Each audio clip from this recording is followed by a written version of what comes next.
Hello, I'm Dr. Mary Campbell. I'm an associate professor of American art history at the University of Tennessee in Knoxville. And I'm filming this lecture today at the Knoxville Museum of Art as a part of the museum's 2020 exhibition, James Baldwin and Beauford Delaney, Through the Unusual Door.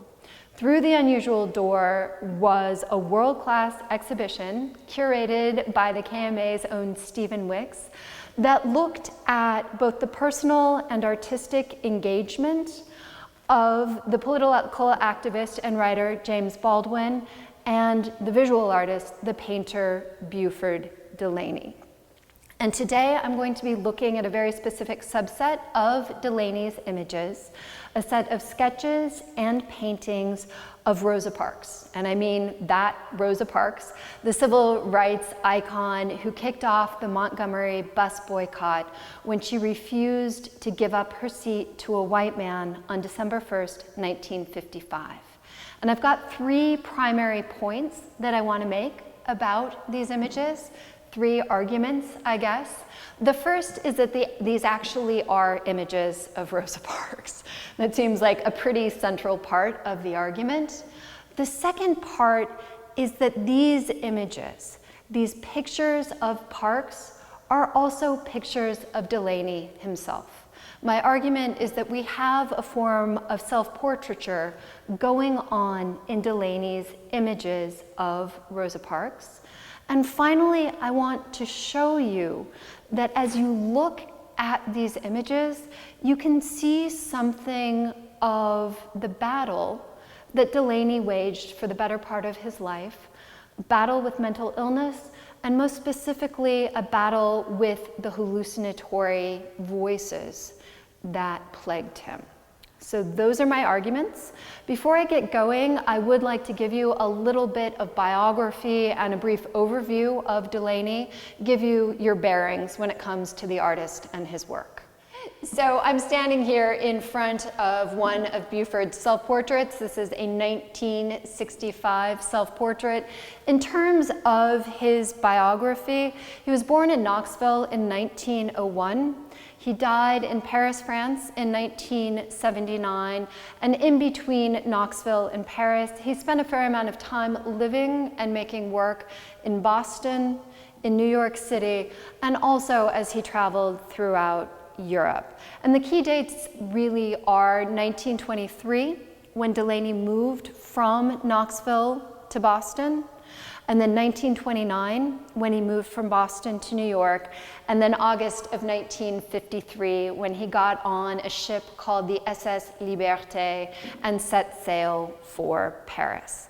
Before Delaney moved to Paris, he basically made two types of work. And this is sort of a generalization, but I think that it'll do for these purposes. Before he set down in Paris, Delaney's practice consisted primarily of portraits, both the sort of self-portrait that you see here, and then other portraits of other people, and then also scenes of the world around him.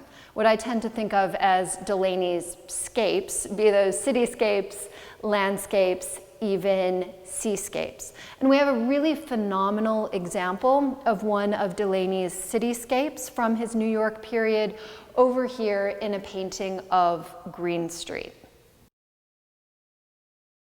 So this is Delaney's 1946 painting Green Street. It's one of those cityscapes that he focused on during his time in New York City.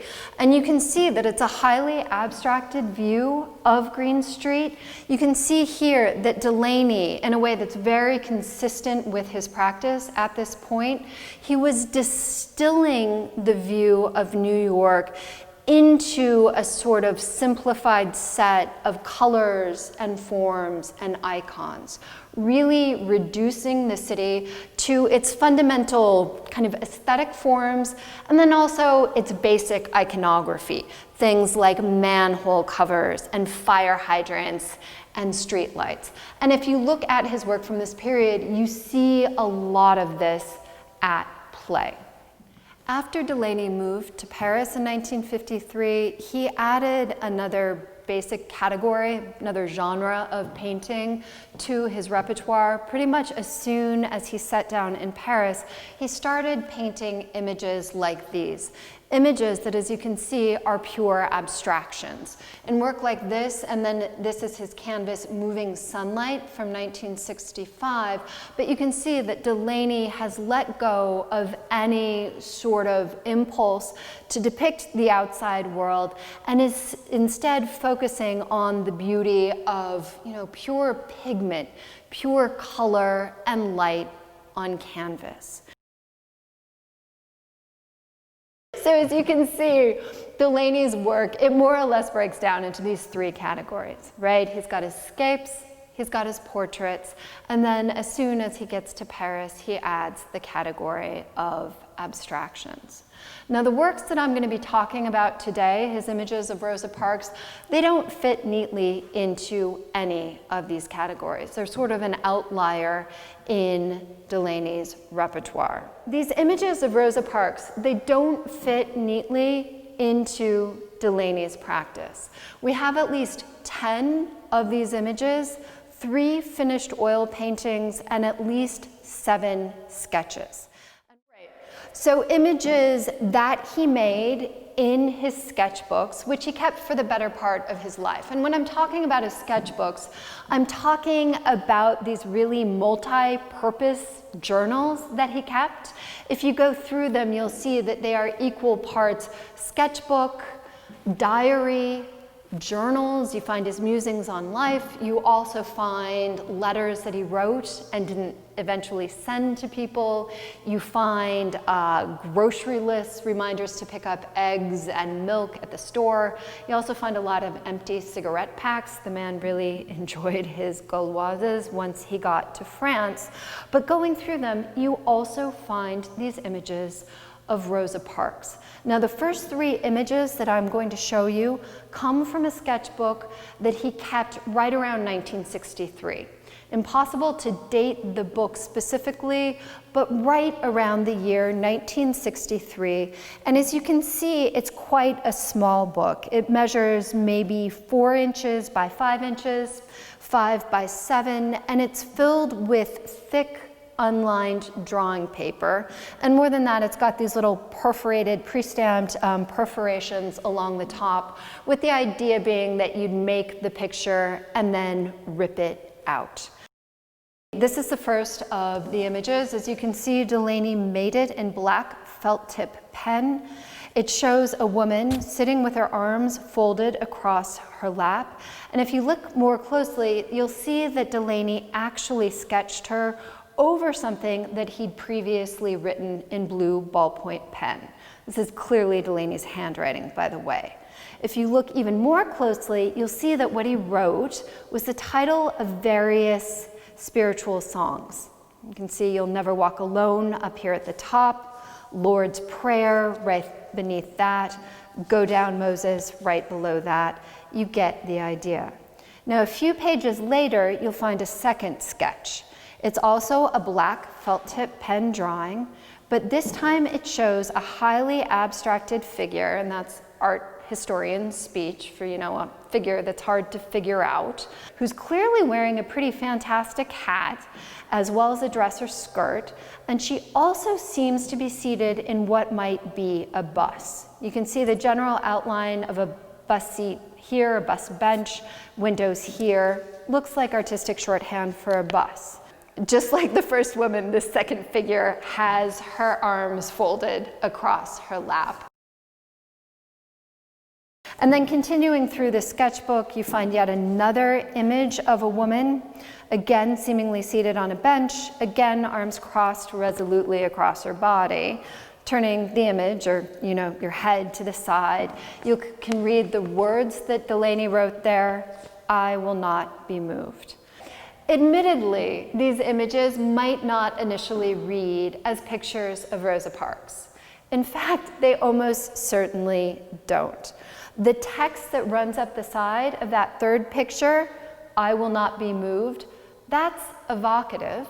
And there is the suggestion of a bus seat in 2 of the images and bus windows in 1. Still, Delaney didn't write Parks's name on any of the pictures, and there are no overt references to Montgomery or boycotts or arrests. More than that, these pictures don't resemble Parks, and they might not even be pictures of the same woman, at least not at first glance. They might not even be pictures of Black women. Not to mention the fact that Delaney made these sketches almost a decade after Parks refused to give up her seat on that bus.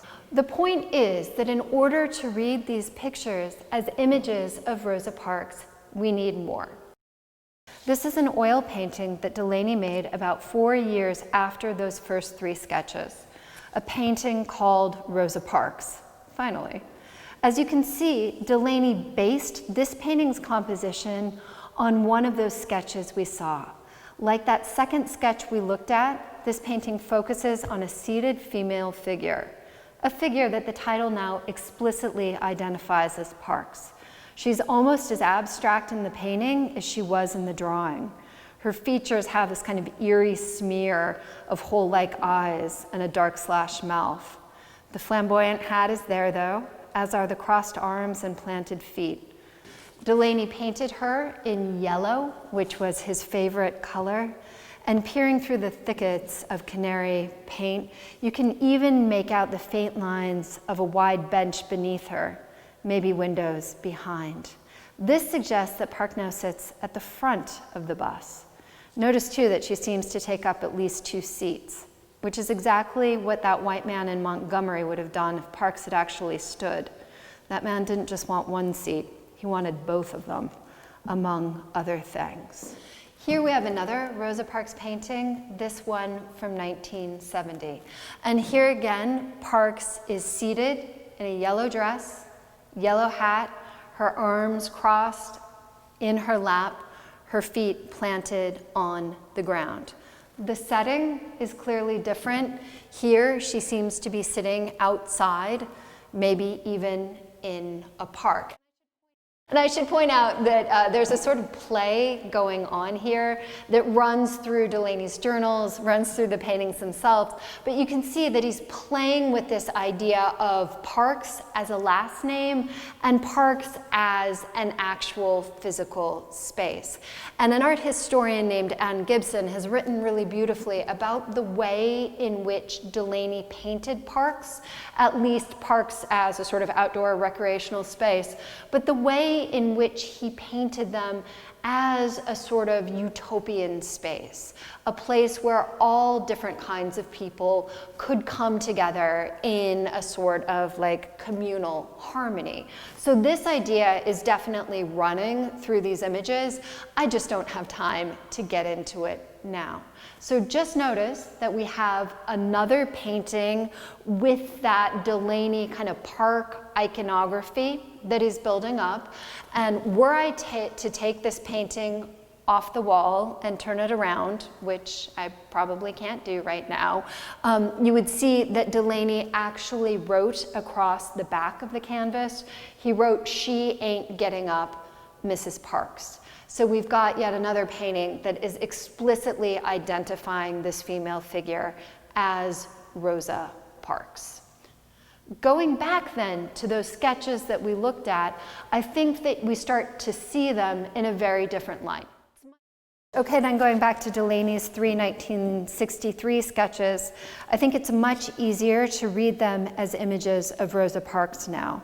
Not only did Delaney base his 1967 painting of Parks on one of these drawings, all 3 of them emphasize the sort of resolute immobility that runs through his later Parks paintings.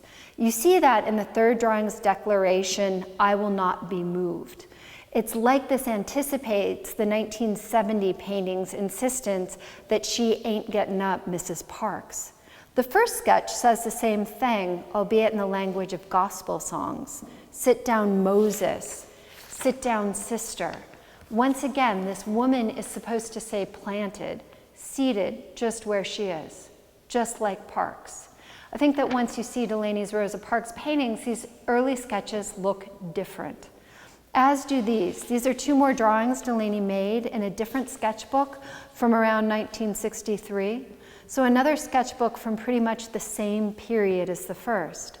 And here we find two more images of a single, skirted, hatted woman seated on a bench. Two more sketches that share the key components of his Parks works. And yet another sketch with these elements. This is from a third Delaney sketchbook, undated, but we know he kept it in Paris, so sometime between 1953 and 1972.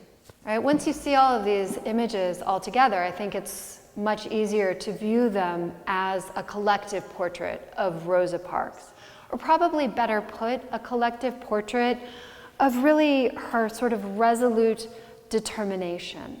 Because one thing that is so fascinating to me about these images is the fact that the thing that does not change is Parks's crossed arms. If you look at all of these images, in each one she shows us these crossed arms. It's her symbol. It's her art historical attribute. If she were St. Francis, you'd look for an animal. If she were St. Peter, you'd look for the key. But since it's Rosa Parks in an image by Beauford Delaney, you look for those arms, right? She effectively becomes a sort of saint of patient determination, Our Lady of not giving in. Before I move on, I do want to point out that this sort of overtly political work, this was unusual for Delaney. And I'm not saying here that he wasn't invested, both as a person and as an artist, in questions of Black identity, questions of racial equality. If you go through his journals, you'll see that as early as 1930, he was searching for a way to make work that engaged with what he referred to as Negro subject matter. And this is pretty fitting for an artist who spent decades in the orbit of people like County Cullen and Augusta Savage and Charles Alston, these really sort of seminal figures in the Harlem Renaissance. That a man named W.C. Handy made in 1944. Handy was this legendary bluesman, and he created a songbook called Unsung Americans Sung. And you can see it's a real tribute to these African American historical figures, which is, American historical figures who had been overlooked. And Delaney wound up contributing 26 different images to this book. So pictures of people like Frederick Douglass and Harriet Tubman and even Phyllis Wheatley. Even after Delaney moved to France in 1953, he kept looking for what he called, quote, a true way into the center of the true and real that deal with all Negro culture, end quote. He started working on those pure abstractions, of course, and it's interesting to think about whether they might have been a way into some sort of Black true and real. More obviously, however, Delaney kept painting portraits of influential African Americans, people like Marian Anderson or Ella Fitzgerald, whom you see here, and of course, James Baldwin. For all of this, Delaney generally just didn't make works that engaged directly with the American political moment. The Civil Rights Movement, the Black Power movement, these extended attempts to get the country to make good on its founding promise of equality, and in the process own up to the violent hypocrisy of its past and present, they generally just weren't the overt subject of Delaney's work. Instead, he seems to have left that to his friend, James Baldwin. The two met when Baldwin was young, 15 or 16, and Delaney was 38. As Baldwin later wrote, quote, Beauford was the first walking, living proof for me that a Black man could be an artist. He became for me an example of courage and integrity, humility and passion, end quote. The two men had a complex relationship, and over the course of their lives, each would fill multiple roles for the other. Each would act as a sort of surrogate son and brother and father. The base, though, was the fact that they loved each other profoundly and for the better part of their lives. Here you see a photograph of Baldwin and Delaney in Paris. Baldwin actually moved to Paris 5 years before Delaney. Baldwin got there in 1948, Delaney again in 1953, and there's actually this wonderful story of their reunion in France. Apparently Baldwin didn't know that Delaney had arrived, so he was sitting in a cafe, Baldwin was sitting in this really famous French cafe, the Café Fleur, with his friend Mary Painter, and he looked up and all of a sudden he sees Beauford on the other side of the street, on the other side of the Boulevard Saint-Germain. And you just can imagine what this was like as Baldwin sees Delaney and then Delaney looks up and sees Baldwin. And apparently the two men just sort of rushed for each other, ran right out into the Boulevard Saint-Germain. And for those of you who are familiar with that street, that's probably not the world's best idea. That's a pretty good way to find yourself like run over by some sort of Renault or Peugeot. It's one of those great big Haussmannian boulevards, but they just like ran for each other and embraced.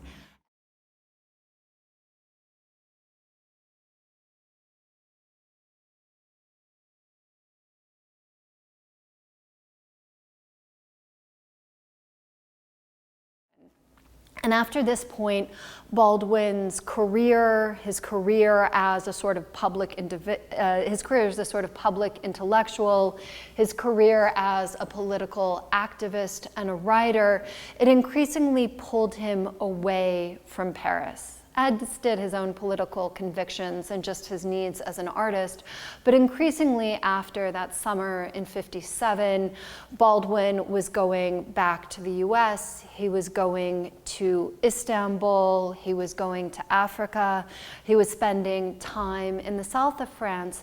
But repeatedly, he'd come back to Paris, he'd come back to Clamart, and he would spend these extended periods of time, weeks and sometimes even months, living with Delaney.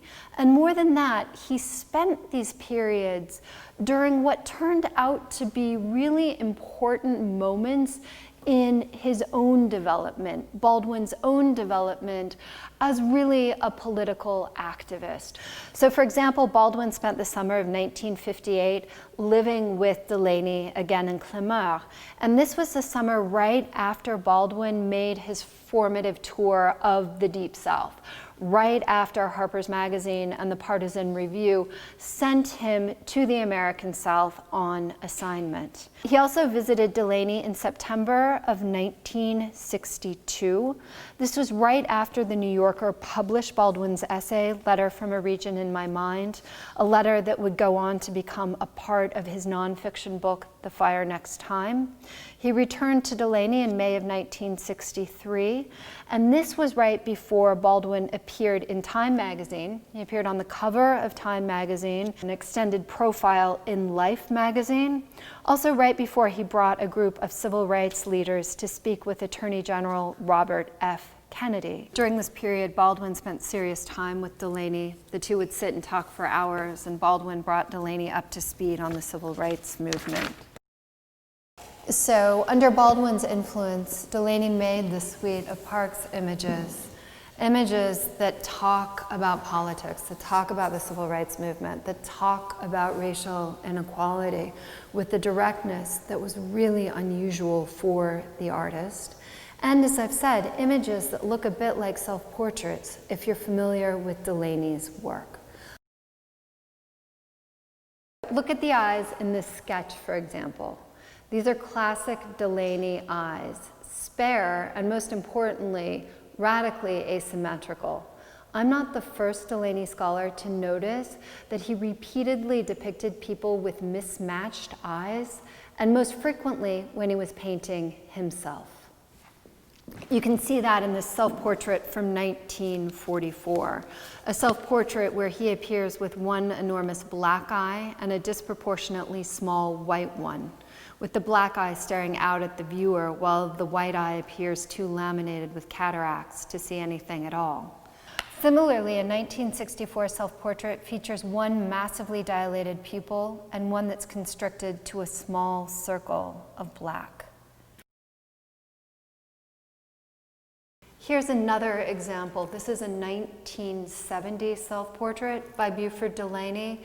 And if you look really closely at the eyes, it's not quite as obvious, but we've got one iris, the iris of his right eye, that's almost entirely shaded, and then the iris of the left eye is almost completely white.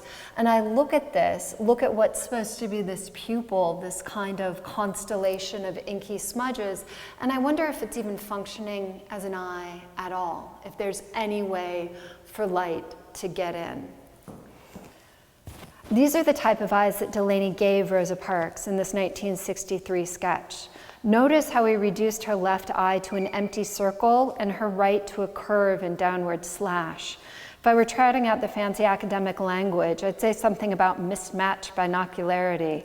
Her eyes don't seem to belong together here. That's the translation. Her eyes are at odds with each other, the way they tend to be in Delaney's images of himself. The way they are here in Delaney's 1970 painting of Parks. It's more subtle here, but just look at how her right pupil dwarfs her left. Look at how, once again, Delaney gives Parks the sort of fractured gaze he tended to associate with himself. We've got whispers of self-portraiture going on here, this quiet suggestion that Delaney just might have been picturing himself in his sketches and paintings of Parks. Another hint that we're looking at a subtle form of self-portraiture, the presence of words in these sketches. I will not be moved over here suggests I shall not be moved, which is the title of a 19th century hymn that became a civil rights anthem during the 1950s and 1960s. Similarly, Sit Down Moses over here reads as a variation of the slave song, Go Down Moses, with, of course, the verb now tailored to Parks' specific effort to set her people free. And what interests me is the fact that this isn't the only place where Delaney wrote out lists of songs, titles, and lyrics. His journals are filled with lists like this. When he got lonely, when he got sad, when his grasp on things got tenuous, he'd sit and write them out. And this is a page from a journal that he kept during his first winter in Paris. It was a brutally cold winter and he was terribly lonely, and he started writing down song titles. Round About the Mountain, Hear the Lambs a-Cryin', Sit Down Sister. And notice that these three songs all show up in that first Parks sketch from 1963. Several pages later he wrote, Oh, fix me Jesus, fix me for my long white robe. This is a call and response spiritual that you often find in Black churches. Delaney's father was a minister in more than one of these churches, and I imagine the artist sitting in his studio in Paris, copying out the words, as if the act of writing them might generate the community he missed, as if his written call might create the response.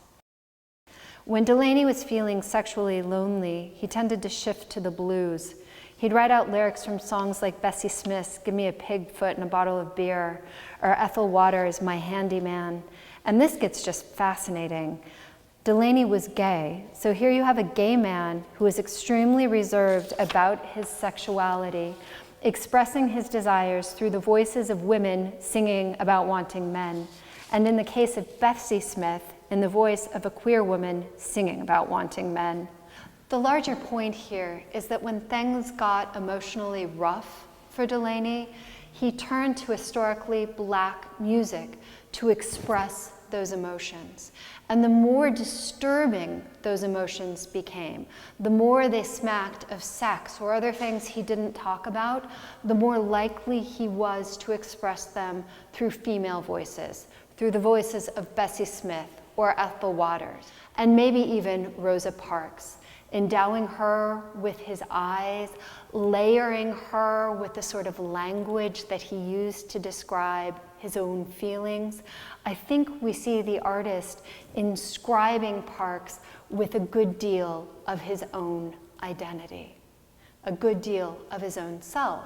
And I should point out that by the time he started making these images of Parks, by 1963, that self was already deeply fractured.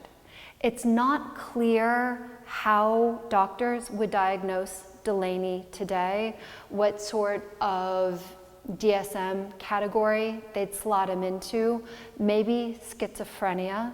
What we do know is that he heard voices. He had auditory hallucinations. We also know that by 1961, these hallucinations got so bad that he had a full psychic break.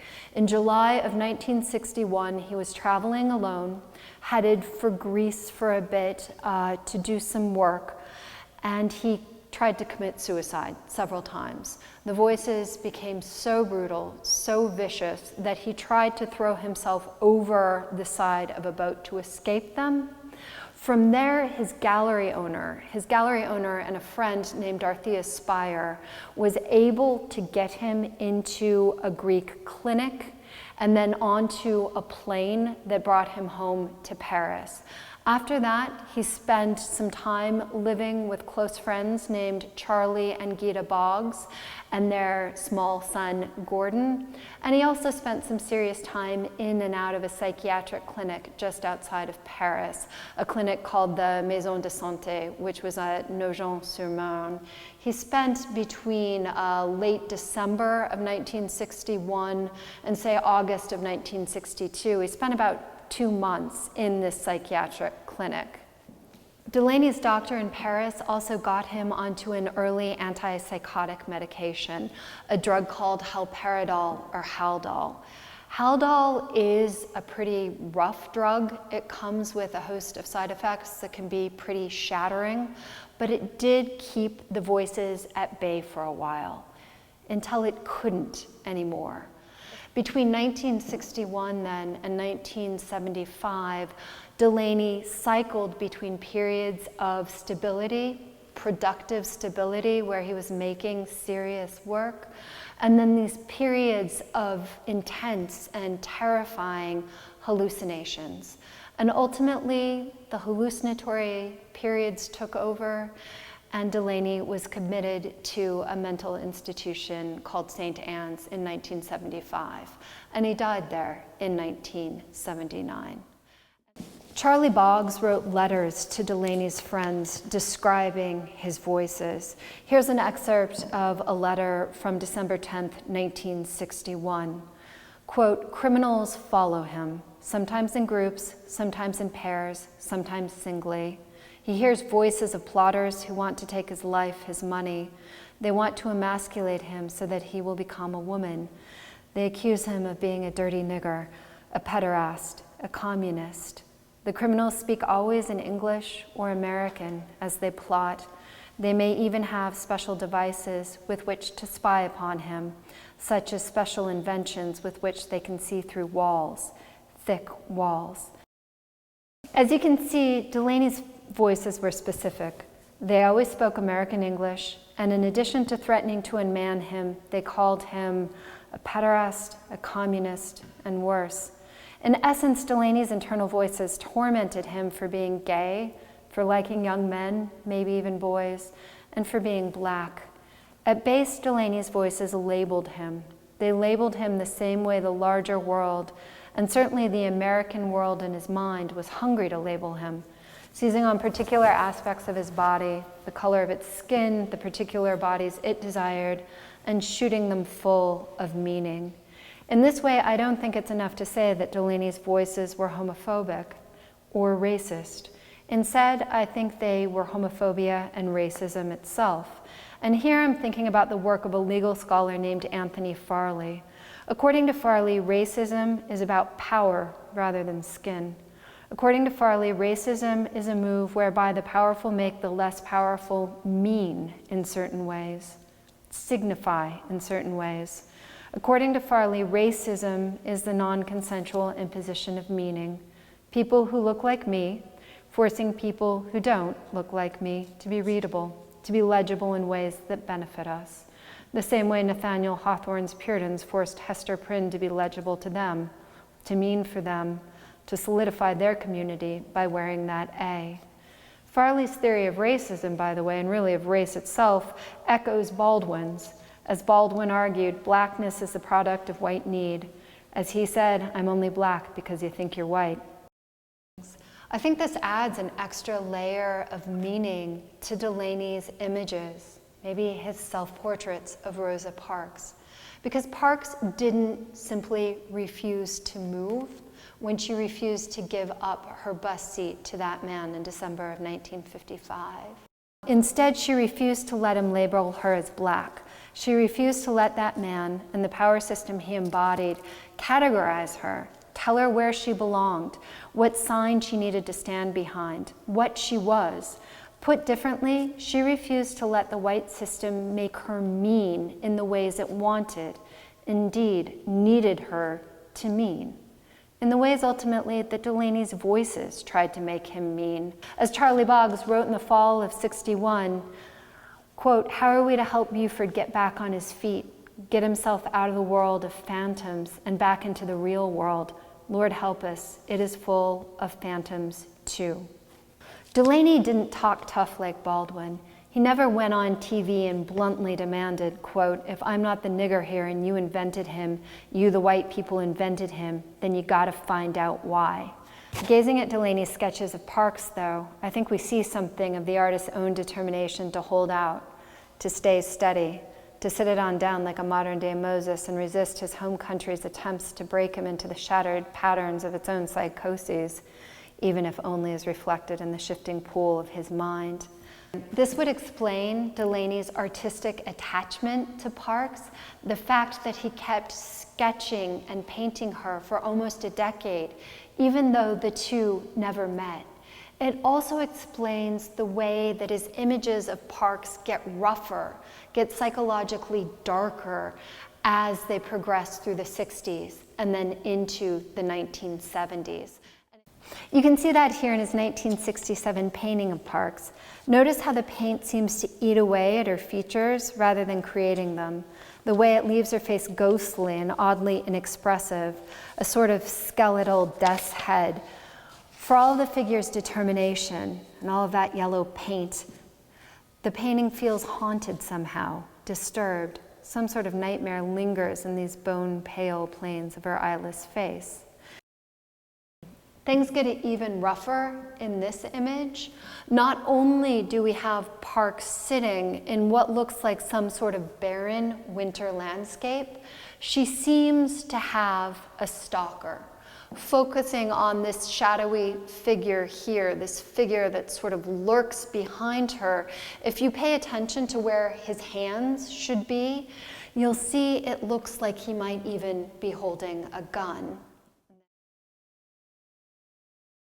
Delaneys Voices shot him during his 1961 breakdown in Greece.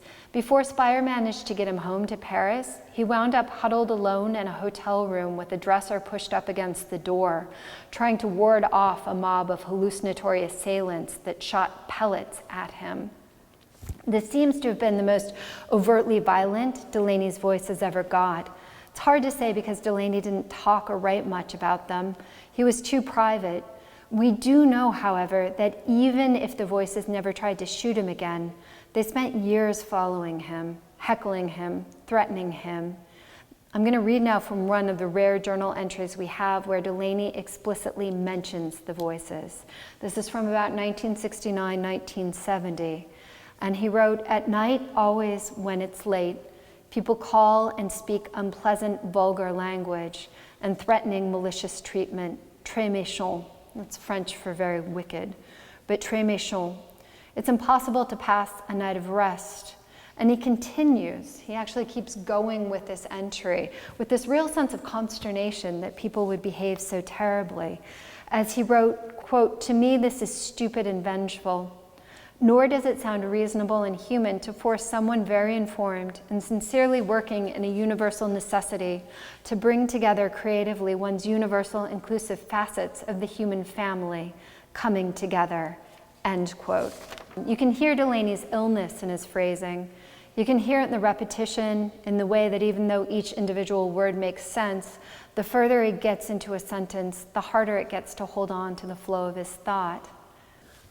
At the same time, you can also hear his commitment to uniting people despite the malevolent forces that were threatening him.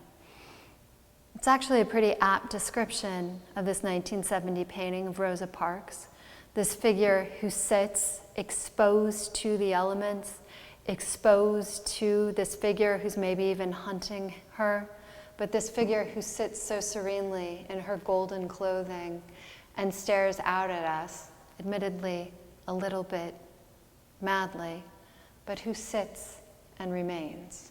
It's as though Delaney merged Parks's world in the winter landscape of his own mind in this image, merged the brutal forces that threaten both the fight for Black equality and his own internal coherence.